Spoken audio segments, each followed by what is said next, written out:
Uhum.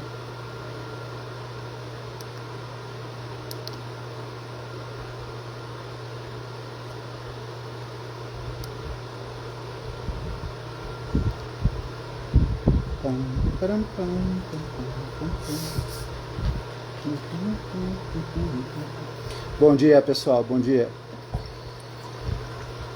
Bom dia. Calor por aqui. Espero que estejam tendo um bom domingo. Se o som estiver um pouco complicado, me deem um toque, por favor, porque eu liguei um ventilador aqui perto de mim, porque o calor aqui é complicado.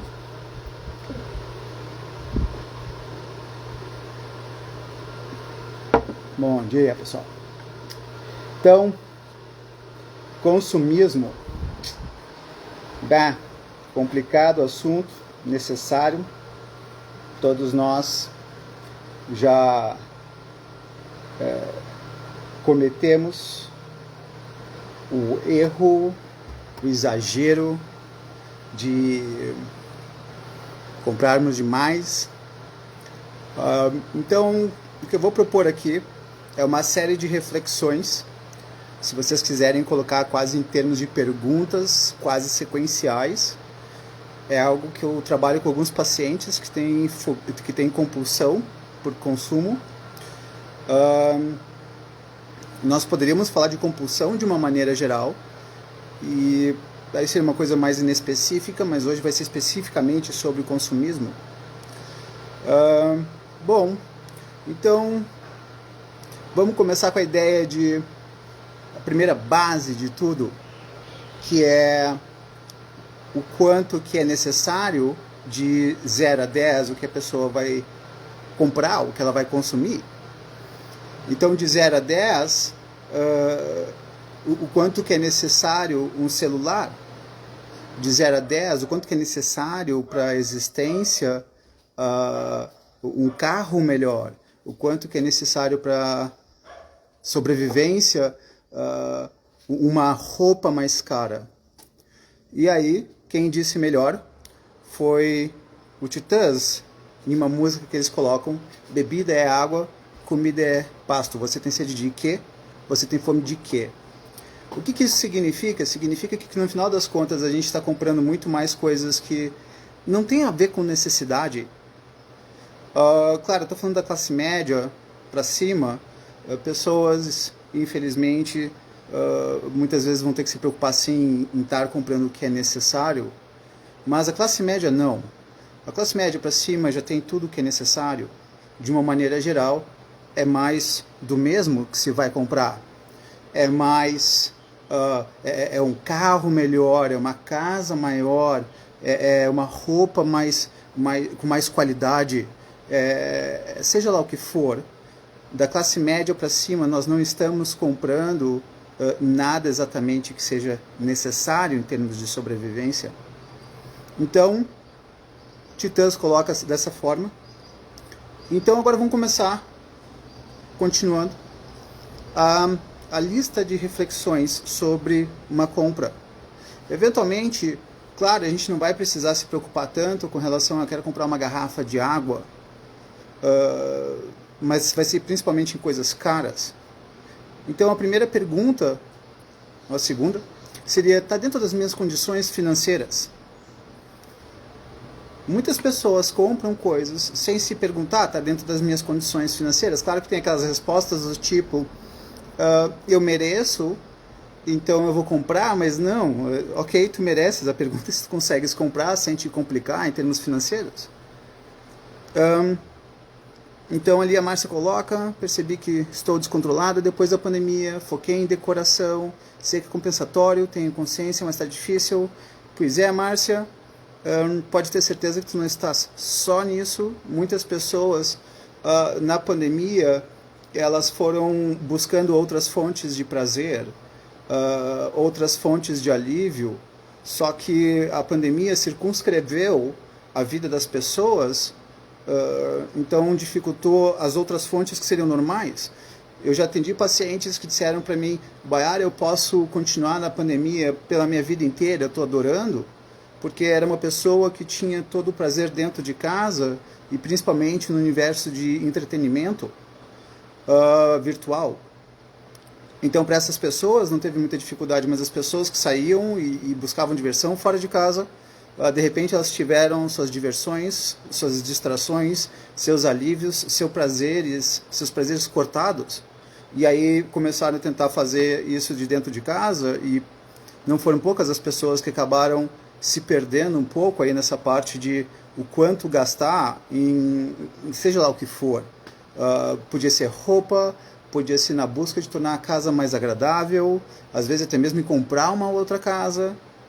Então, a segunda pergunta seria, está dentro das condições financeiras? Está delapidando as minhas economias? Bom, em que medida está razoável esse gasto? Tá? Eu não vejo problema uma pessoa, por exemplo, comprar uma Ferrari se ela recebe por mês R$1 milhão.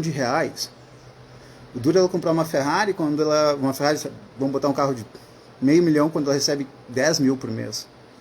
Tá? Então a segunda pergunta se está dentro das condições financeiras. Terceira pergunta, prazer real ou miragem? Quantas mulheres, pessoal, isso não tem a ver exatamente com mulheres ou homens, estou dando um exemplo porque acontece com mais frequência, acabam tendo roupas que compraram, continuaram com a etiqueta e estão dentro do armário há muito tempo. A pergunta seria, eu vou usar de fato? Será que é realmente um prazer real?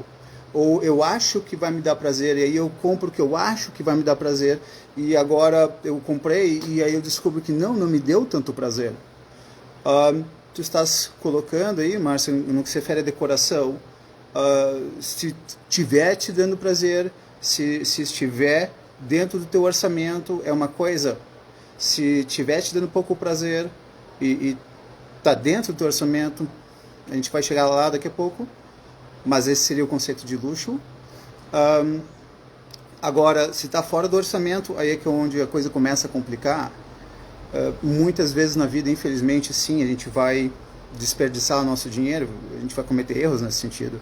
O importante mesmo é aprender a lidar com isso, é aprender a saber isso, e que todas essas perguntas que eu vou colocar, essas propostas de reflexão, são necessárias de se fazer não uma vez ou duas, mas sim ao longo da vida, e às vezes a gente esquece de fazê-la. Tá? Então, a primeira pergunta seria necessidade de sobrevivência de 0 a 10. Está dentro das condições financeiras, é um prazer real ou é miragem?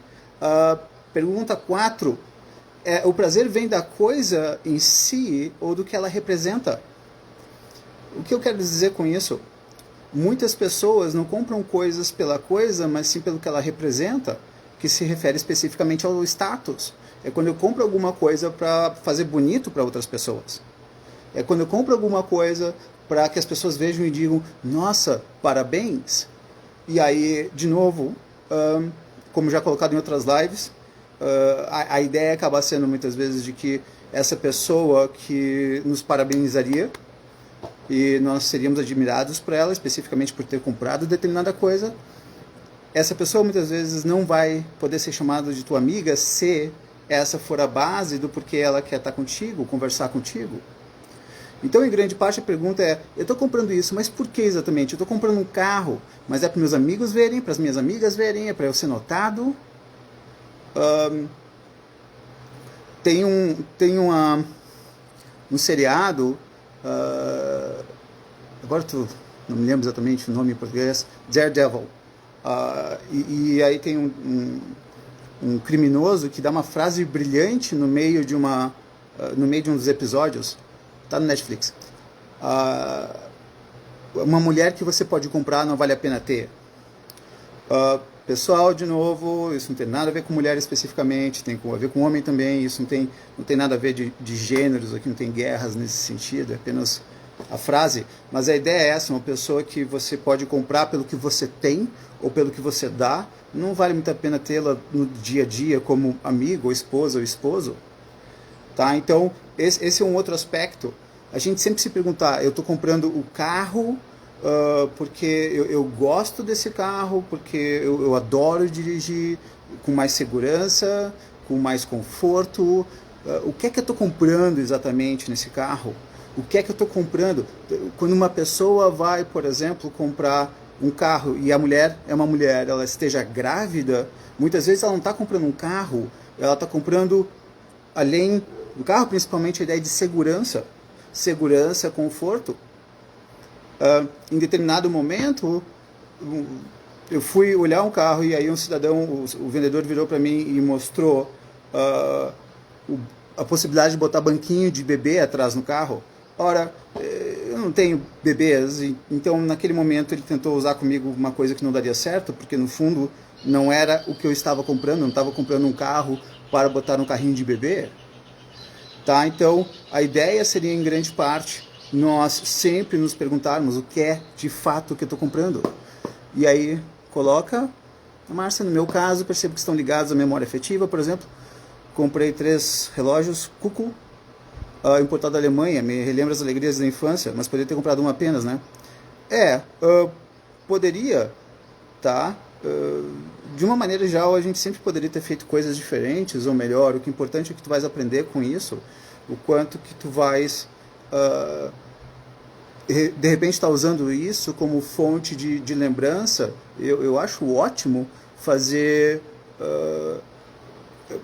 quase que santuários, por assim dizer, do que é importante na nossa vida, seja com relógio Cuckoo, seja com fotos, às vezes apenas uma pedra de um lugar que tu estivestes, enfim, aí vai de cada um. A grande pergunta acaba sendo literalmente sempre em que medida vai te trazer algo que tu estás de fato precisando. E se tu estás precisando, por exemplo, comprar coisas com memórias afetivas, será que tem outras coisas que seria legal tu lembrares, que de repente não exigiriam um gasto? Coisas que poderiam te remeter ao teu passado ou à tua memória afetiva. Então, sempre temos aí a necessidade de sobrevivência 0 a 10 dentro das condições financeiras. Prazer real ou miragem vem da coisa em si ou que ela representa. 5. O nível de prazer que de fato aquilo vai te dar. Aqui vem uma frase, eu li na Veja isso faz, 15 anos, estava nas páginas amarelas, e eu gostei muito da ideia que colocou mais ou menos assim: luxo é quando você gasta muito para alguma coisa que vai te dar pouco prazer. E em termos etimológicos, a palavra luxo vem do latim luxus, que significa excesso ou extravagância. Quem quiser, vocês que já assistiram mais de uma vez, aí, mais de uma live, sabe que eu gosto muito de etimologia, e eu sempre procuro no site origemdapalavra.com.br. Eu acho bastante útil para quem gosta de escrever ou se aprofundar em algumas ideias. Tá? Então, o que é o luxo? É quando a gente gasta muito por uma coisa que vai nos dar pouco prazer. Isso é luxo.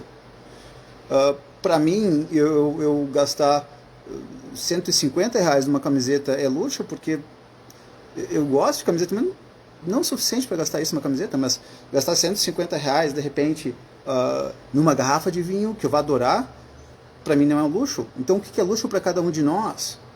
Para algumas pessoas, elas não vão gostar muito de vinho, então pagar R$150 numa garrafa de vinho é absolutamente exagerado, tá? É perdulário, tem como base a perda de dinheiro. Sempre que vou... Boa, Cláudia, essa é a ideia. Sempre que vou comprar algo, penso em quantas consultas eu devo fazer para comprar e penso, será que vale a pena? Cláudia, tá na lista essa, Cláudia. Muito boa, Cláudia, exatamente isso. Quantas horas eu vou ter que trabalhar para comprar isso? Tá, então, a gente chega lá, Cláudia, mas obrigado aí pela colocação, é de fato uma reflexão muito importante, tá? Então, o que seria o luxo? Seria o quanto eu estou comprando realmente essa coisa que no fundo é muito dinheiro e eu vou olhar e não vai me dar muito prazer, ou eu vou usar não vai me dar muito prazer. Nós precisamos nos conhecer para não gastarmos nosso dinheiro em coisas que não sejam exatamente das mais importantes, porque não adianta, quanto mais nós consumirmos, mais nós temos que trabalhar. E vale colocar a palavra trabalhar vem do latim tripalium, e na realidade era um instrumento de tortura. Tá? Eu não quero dizer que toda atividade remunerada é um trabalho nesse sentido, mas a verdade é que muitas pessoas se tornam reféns de um consumo que no fundo não traz prazer, e não apenas não traz prazer, toma vida. Todo consumo demanda um trabalho. Claro, não estou falando das pessoas que já nasceram ricas, várias das ideias que eu estou colocando aqui, se elas forem ricas muitas vezes, talvez não tenha sentido. Lembrando, entretanto, que até mesmo alguns milionários ou multimilionários perderam seu dinheiro porque gastaram mais do que podiam. Tá? Então, enfim, de uma maneira geral, a ideia acaba sendo sempre o quanto de prazer aquilo vai me dar. Então, eu posso comprar um charuto, o charuto custa R$100, mas vai me dar muito prazer, então está dentro do meu orçamento, então eu vou pagar R$100 nesse charuto, mas eu não pagaria R$100 numa camiseta. E eu vou fumar o charuto por 1h30, e a camiseta eu posso usar por meses ou anos. Então, enfim, de novo, quanto que daria prazer para ti determinada compra, de fato, certo? Esse é um aspecto muito, muito importante. Então, o nível de prazer ou utilidade da coisa de 1 a 10, tá? Ainda, então nós temos agora a próxima, que seria maior consumo, maior necessidade de trabalhar. E quanto mais a gente trabalha, menos a gente vive outras possibilidades da vida. Tem pessoas que trabalham bastante para comprar coisas que no fundo não são importantes, o que é absolutamente estranho. Tá? Então, lá está a pessoa se enforcando de trabalhar porque ela comprou alguma coisa que era muito cara, ou quer ver uma das coisas mais complicadas que existem, comprar coisas financiadas e no cartão de crédito, algo que o valha, e daqui a pouco, quando tu vês, tu tens 10 coisas financiadas no teu cartão de crédito. E pior ainda é se elas não forem tão importantes quanto se pensaria, ou que não fossem dar tanto prazer. É um verdadeiro desperdício, e daqui a pouco a pessoa comprometeu todo o salário dela com financiamentos de coisas não importantes, de coisas que não deem prazer. Tá? Então, esse é um aspecto muito importante, o quanto que a pessoa sabe lidar com o dinheiro. Algumas pessoas dizem, eu quero guardar o máximo de dinheiro para o futuro. E ok, ótima ideia. O problema é que teu futuro pode acabar amanhã. Então, qual é o razoável em termos de gasto? Quanto que nós vamos usar o nosso dinheiro no presente, quanto que nós vamos economizar, e qual é o nosso orçamento para poder gastar mensalmente? Essas são coisas que não tem a resposta certa. Eu usaria a ideia de Aristóteles, que diria a boa medida. A boa medida seria entre gastar no presente e gastar no futuro. Então eu não vejo muito sentido em economizar tudo que se puder para o futuro, porque aí tu deixa de viver coisas boas no presente, confortos, seja uma bolsa que a mulher ou o homem goste mais, ou um carro, ou de novo um objeto qualquer de decoração. Pessoas que economizam demais para o futuro muitas vezes deixam de viver o presente. E claro, o oposto também acontece. Pessoas que gastam demais no presente, chega o futuro, elas se comprometem. Então, um dos aspectos, aqui vem uma das ideias que para mim é muito importante, e na profissão que vários que estão aí têm, de psicologia ou medicina, nós temos no nosso trabalho o privilégio de poder trabalhar até o final da vida. Então a ideia de aposentadoria como aquele momento em que tu vais parar de trabalhar por absoluto não chega em nós, porque a ideia não é parar de trabalhar, a ideia é trabalhar talvez menos. Então isso também é muito importante. Eu não vou pensar na ideia de economizar muito dinheiro para uma aposentadoria, eu vou pensar na ideia de continuar trabalhando e, dentro do possível, trabalhando menos, mas quer queira, quer não, desfrutando o presente, se preparando para o futuro, mas não se preparando demais para o futuro e nem sendo perdulário no presente. Então tudo isso está sendo influenciado, e daí vem a ideia de boa medida de Aristóteles, chamada sofrosine.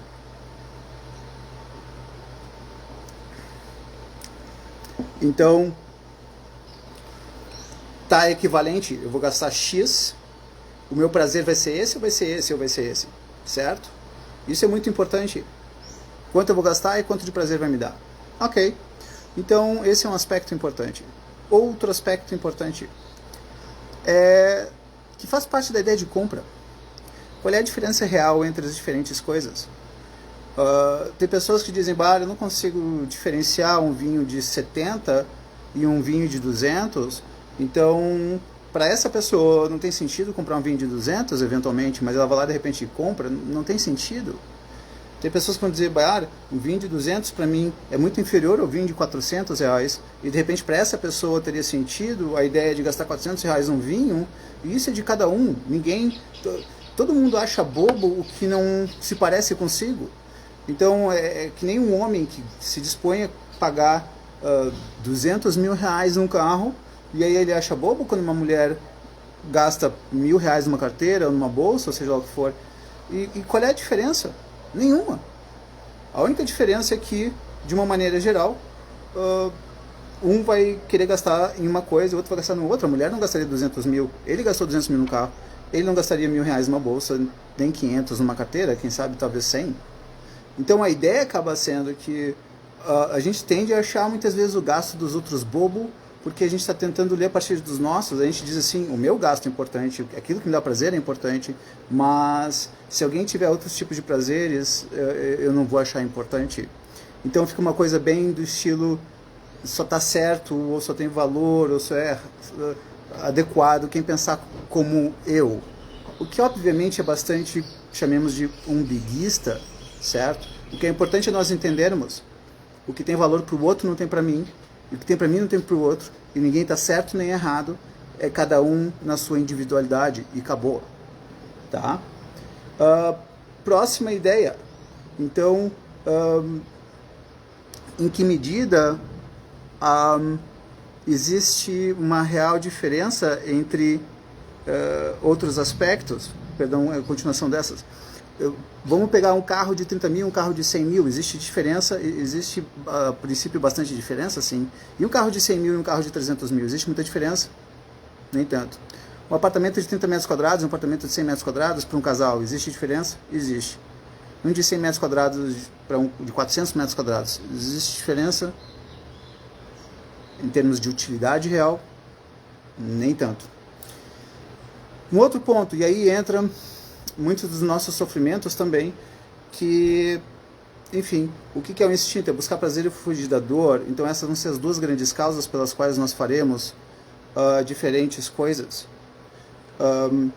Então, eu vou comprar alguma coisa porque isso me dá prazer, ou eu vou comprar alguma coisa porque isso me dá algum tipo de alívio, algum tipo de tranquilidade. Tá? Então, quando nós estivermos com dores, quando nós estivermos tristes, quando nós estivermos angustiados, muitas vezes nós compraremos algo porque essa compra vai nos trazer um alívio, vai nos trazer uma tranquilidade. Se você está comprando para se aliviar, tudo bem, faz parte por um lado, mas tenta entender o que está incomodando. Tenta entender quais são as dores. É solidão, é medo do futuro, é medo do que vai acontecer com a pandemia, é medo de como as diferentes pessoas foram afetadas ao longo da vida com isso. Então muitas vezes as pessoas ficam ansiosas e elas compram, e ao comprarem elas se sentem um pouco mais calmas, porque elas compraram esse prazer. Toda fonte de prazer é uma fonte de alívio, não toda fonte de alívio é uma fonte de prazer. Por exemplo, eu posso usar um remédio para dor de cabeça, isso acaba com a minha dor de cabeça, com tudo. Eu não vou me viciar no remédio para tirar a dor de cabeça, mas se for uma fonte de prazer, como uma compra, e eu estiver com dor, eu estiver angustiado ou triste, isso pode me trazer um alívio, isso pode me trazer uma tranquilidade. Então, um dos grandes pontos acaba sendo sempre esse. Será que eu estou tendo dores que eu não estou percebendo? Eu me lembro de uma paciente uma vez que chegou para mim e disse, Baiara, eu estou aqui porque eu quero perder peso, e ela estava dentro do peso que aparentemente para mim era bastante adequado, mas ela disse, eu faço triatletismo e eu preciso perder 4 quilos e está muito difícil, eu treino 3 horas por dia e mesmo assim eu não consigo perder peso. Ok, triatletismo, claro, 4, 5 quilos de diferença faria muita diferença. Então a grande pergunta acabaria sendo, bom, o que acontece em que momento que tu comes o que é inadequado? E ela fala, não sei exatamente. Durante o dia, não, eu faço 3 horas de exercício pela manhã, trabalho ao longo do dia, chego em casa e... aí eu começo a comer alguns doces. E, bom, ok, tu conseguiste resistir ao longo do dia e à noite tu chegas em casa, come doces, tu percebes o porquê. Ela fala, não, eu falei, ok, durante essa semana tenta fazer isso, tenta observar o que de fato acontece quando eu chego em casa, por que eu como doces, e escreve no papel. Semana seguinte ela volta, e agora ela traz, eu chego em casa e fico tensa. Ok, por quê? Não sei. Bom, essa tensão tu sentes ao longo do dia? Não. Quando tu sentes essa tensão quando eu vou chegar em casa? Ok. E o que passa pela tua cabeça quando tu está chegando na tua casa?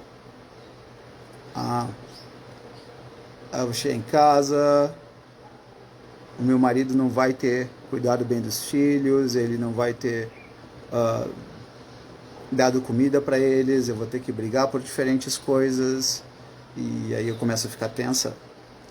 E aí é quando eu como. Então, consumo funciona da mesma forma. Eu dei um exemplo agora que poderia cair no campo de dificuldade de perda de peso. Mas não, nesse sentido seria a mesma coisa com consumo. A pessoa pode pegar, entrar no quarto e de repente entra em algum aplicativo que hoje em dia para comprar um negócio muito rápido, esse um clique é um perigo. Deviam tirar a compra por um clique. Deviam fazer quase um negócio, você vai comprar isso, você tem certeza? Você realmente está precisando?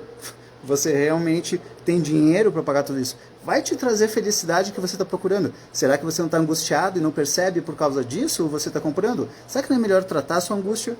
Não, é só um clique mesmo, um clique, comprou, pode devolver em 7 dias e depois tu fala, nossa, o que eu fiz? Tá?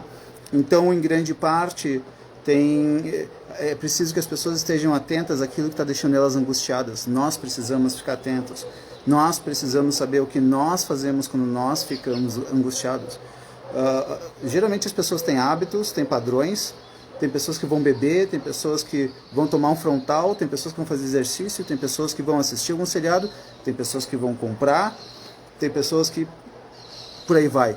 Nós precisamos ter claro o que é que costuma me gerar angústia, o que é que me costuma gerar ansiedade, como que eu lido com as dificuldades da vida, será que é comprando? O que é que eu faço que talvez não seja exatamente saudável? Perguntas importantíssimas. Então agora a gente volta aí para o comentário anterior da Cláudia, e a ideia é essa. Quem trabalha na nossa área, psicólogos e variações, médicos, psiquiatras, enfim, nós temos claro o quanto a gente recebe numa hora, mas eu proporia que todos fizessem isso. Então, Baiara, eu ganho 5.000 líquido por mês. Ótimo, quantas horas tu trabalhas? Não sei, faça o cálculo, vamos fazer junto. Então dá 5.000 reais por mês líquido, uma média de 8 horas por dia, então 40 horas por semana. O mês tem 22 dias úteis, então são 176 horas no mês. 176 horas, 5.000 líquido. Quanto é que tu ganhas? Um pouco menos de 30 reais. Tá, o que tu vais comprar custa quantas horas de trabalho? Então tentem ter claro quanto vai custar em termos de trabalho isso que eu vou comprar. Vai ser útil, não vai ser útil? Aí todas as outras perguntas também entram. Em que medida vai me trazer felicidade, o prazer, o alívio que eu estou procurando? Eu vou usar de fato? Com que frequência? Com que duração? Tem pessoas que compram uma coisa cara e elas vão usar uma vez por ano, uma vez talvez na vida. E tudo bem, se for o que deu prazer para elas, no nível adequado. Então todas essas perguntas, de novo, são necessárias. Quantas horas eu vou ter que trabalhar para pagar isso? Enfim, com que frequência eu vou desfrutar isso? Imagina uma pessoa, e isso aconteceu muito na pandemia, tem pessoas que quase não tiraram o carro da garagem na pandemia.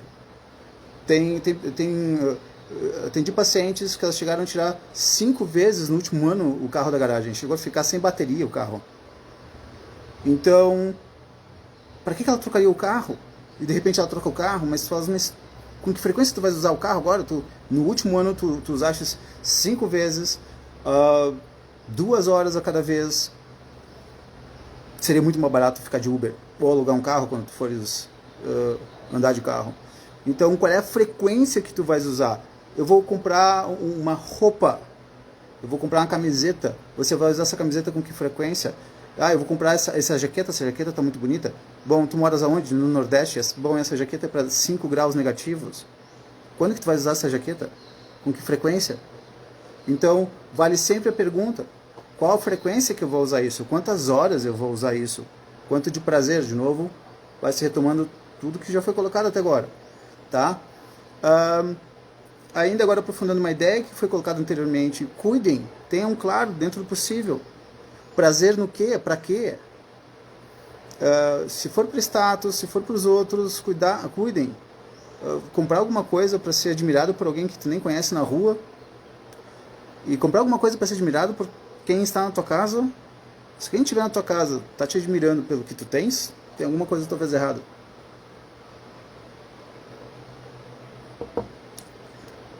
Então, como que pode lidar com isso? Como que pode lidar com o consumismo exagerado? E aqui vem uma regra que vale agora sobre compulsões de uma maneira geral também. A ideia é: quanto mais fontes de prazer eu tiver, menor a probabilidade de compulsão. Quanto mais fontes de alívio eu tiver, menor a probabilidade de compulsão. Então, qual é uma das melhores formas de lidar com o excesso de consumismo? É o buscar outras fontes de prazer. Onde vocês quiserem. Filme, música, leitura, exercício, algum curso de alguma coisa, qualquer coisa, vocês decidam. Mas a verdade é que se uma pessoa só tiver como fonte de prazer, praticamente compra, ela vai querer comprar todos os dias, certo? Então, buscar diferentes fontes de prazer. E, claro, diferentes fontes de alívio. Quando nós ficamos angustiados, é importante nós termos quase que um arsenal de como diminuir essa dor, de como diminuir essa tristeza, essa angústia. Quando nós tivermos dificuldades, qual que é o ideal na vida? Quando a gente está sofrendo, primeiro nós diminuirmos o sofrimento, para depois nós pensarmos melhor. Porque se tu pensares durante o sofrimento, a tendência é que tu vais pensar bobagens. Uma pessoa que esteja angustiada, ela facilmente vai fazer mais bobagem do que uma pessoa que esteja tranquila. Quando nós estamos com dores, nós tendemos a pensar mal. Só que quando a gente está feliz também, tá? Quando que a gente tende a pensar bem? Quando a gente está concentrado, quando a gente está em paz, tranquilo. Então, se a pessoa estiver angustiada, ansiosa, triste, raiva, as decisões nesse momento tendem a não ser muito boas. Principalmente se forem decisões importantes. Seja comprar uma coisa muito cara, ou acabar um casamento, ou começar um casamento, voltar para um casamento. Tá? Muitas pessoas voltam para casamentos no momento de dor, e depois que voltam para o casamento, depois de muita luta, elas viram, olham para o casamento de novo e falam: o que eu fiz? Certo? Então, pessoal, é sempre importante. Tá com dor, tá com raiva, tá com dificuldades, primeiro tente se acalmar de alguma forma, depois pensem sobre o que fazer.